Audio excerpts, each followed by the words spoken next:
জয়ন্ত টিভিতে আপনাদের সকলকে স্বাগতম। আজ 24শে জানুয়ারি 2024 সাল। আপার প্রাইমারি শিক্ষক নিয়োগ সংক্রান্ত মামলা ম্যাট 638/2021।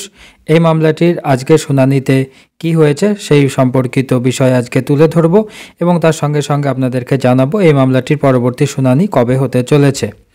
আপার প্রাইমারি শিক্ষক নিয়োগ সংক্রান্ত মামলা ম্যাট 638/2021। এই মামলাটির কিন্তু আজকে শুনানি ছিল মহামান্য কলকাতা হাইকোর্টের ডিভিশন বেঞ্চে এবং এই মামলাটির আজকে দীর্ঘক্ষণ ধরে শুনানি হয়েছে এবং শুনানির পরে যে বিষয়গুলি উঠে এসেছে তা এই রকম। বিগত দিন থেকে এই শুনানির প্রক্রিয়া যেটা চলছিল সেখানে কিন্তু প্রথম দিনে স্কুল সার্ভিস কমিশনের পক্ষ থেকে আইনজীবী বলতে শুরু করেছিলেন রিজার্ভেশন সিস্টেম বা রিজার্ভেশন যে রুলস রয়েছে সেটা সম্পর্কে যে সঠিক কাজই করেছেন স্কুল সার্ভিস কমিশন এবং তার পরবর্তীতে কিন্তু আলোচনা হয়েছে ভ্যাকান্সির বিষয় নিয়ে এবং তার সঙ্গে সঙ্গে যে বিষয়গুলি উঠে এসেছে পিটিশনার পক্ষের আইনজীবীদের পক্ষ থেকে বলা হয়েছিল যে ওএমআর শিট প্রকাশের বিষয়টি, অর্থাৎ স্কুল সার্ভিস কমিশন কারো অনুমতি না নিয়ে ওনারা নাকি ওএমআর শিট চেক করেছেন, যার জন্য কিছু ক্যান্ডিডেট মেধা তালিকায় আসতে পারেননি বলে বঞ্চিত হয়েছেন। সেক্ষেত্রেও কিন্তু স্কুল সার্ভিস কমিশনের যিনি আইনজীবী ছিলেন উনি কিন্তু পরিষ্কার জানিয়ে দিয়েছেন যে নিয়োগের স্বার্থে এবং স্বচ্ছ নিয়োগের স্বার্থেই ওনারা সেই চেকগুলো করেছেন। যদি মহামান্য কলকাতা হাইকোর্ট নির্দেশ দেন তাহলে ওনারা কিন্তু সেই সমস্ত ওএমআরগুলো প্রকাশ করে দিতে পারেন। অর্থাৎ স্কুল সার্ভিস কমিশনের পক্ষ থেকে যে কোনো ধরনের ওএমআর প্রকাশ করে দিতে কিন্তু কোনো রকম সমস্যা নেই। তাই নিয়োগের আগে যদি কোনো রকমভাবে এই সমস্ত ওএমআর প্রকাশিত হয়ে যায় এবং কোথায় কি সমস্যা রয়েছে এবং কাদের অভিযোগে কতটা সত্যতা রয়েছে তা কিন্তু অবশ্যই সকলের সামনে এসে যাবে এবং এটা কিন্তু অবশ্যই ভালো দিক স্বচ্ছ নিয়োগের পক্ষে। এই বিষয়টি কিন্তু পুরোপুরি ছেড়ে দেওয়া হয়েছে মহামান্য কলকাতা হাইকোর্টের ওপরে। অর্থাৎ মহামান্য আদালত যদি মনে করেন যে সমস্ত ক্যান্ডিডেটদের সমস্যা রয়েছে সেই সমস্ত ক্যান্ডিডেটদের ওএমআর প্রকাশ করতে হবে তাহলে কিন্তু স্কুল সার্ভিস কমিশন যে কোনো মুহূর্তে সেই ওএমআর শিটগুলো কিন্তু প্রকাশ করে দিতে পারবেন। তার সঙ্গে সঙ্গে সমস্ত ক্যান্ডিডেট যারা রয়েছেন সকলেরই যদি ওএমআর প্রকাশ করতে বলেন তবুও কিন্তু স্কুল সার্ভিস কমিশন প্রস্তুত রয়েছে। এই বিষয়গুলো কিন্তু আলোচনায় উঠে এসেছে।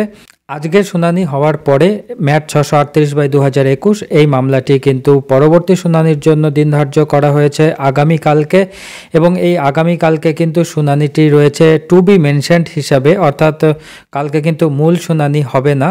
অর্থাৎ 25শে জানুয়ারি 2024 সাল এই তারিখে এই মামলাটি অর্থাৎ ম্যাট 638/2021 এই মামলাটি টু বি মেনশনড হিসাবে লিস্টেড রয়েছে মহামান্য কলকাতা হাইকোর্টের ডিভিশন বেঞ্চে 8 নম্বর কোর্টে এবং এই মামলাটির সিরিয়াল নাম্বার রয়েছে 1, অর্থাৎ 1 নম্বর সিরিয়ালে এই মামলাটি লিস্টেড হয়েছে এবং আগামীকালকে কিন্তু আমরা জানতে পারবো যে এই মামলাটির পরবর্তী শুনানি কবে হতে চলেছে। স্কুল সার্ভিস কমিশনের যিনি আইনজীবী রয়েছেন উনি বিরোধীদের করা প্রশ্নের সমস্ত জবাব কিন্তু দিয়ে দিয়েছেন, আর একটা দুটো যদি জবাব দেওয়ার প্রয়োজন পড়ে সেটাও কিন্তু উনি দিয়ে দেবেন। এরপরে কিন্তু আপার প্রাইমারি চাকরি প্রার্থী মঞ্চের যিনি আইনজীবী রয়েছেন কল্যাণ ব্যানার্জি মহাশয় উনিও কিছু আর্গুমেন্ট করতে পারেন এবং উনিও কিছু তথ্য তুলে ধরতে পারেন এবং তারপরে আর কিন্তু খুব বেশি হিয়ারিং বাকি নেই এবং কয়েকটা হিয়ারিংয়ের পরেই কিন্তু এই মামলাটি জাজমেন্টের জন্য রেডি হয়ে যাবে। অর্থাৎ আমরা সেক্ষেত্রে বলতেই পারি এই মামলাটি কিন্তু প্রায় শেষের দিকে এসে পৌঁছেছে। ম্যাট 638/2021 এই মামলাটির পরবর্তী শুনানি কবে হয় সেটা কিন্তু আমাদের নজর থাকবে এবং জানুয়ারিতে কিন্তু আর 3টে দিন রয়েছে শুনানি হওয়ার মতো, 29 তারিখ, 30 তারিখ এবং 31 তারিখ।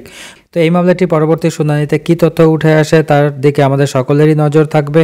আপনারাও নজর রাখুন আমাদের জয়ন্ত টিভির পর্দায়। আমরা যখনই নতুন কোনো তথ্য পাবো সঙ্গে সঙ্গে আপনাদের সামনে তুলে ধরবো।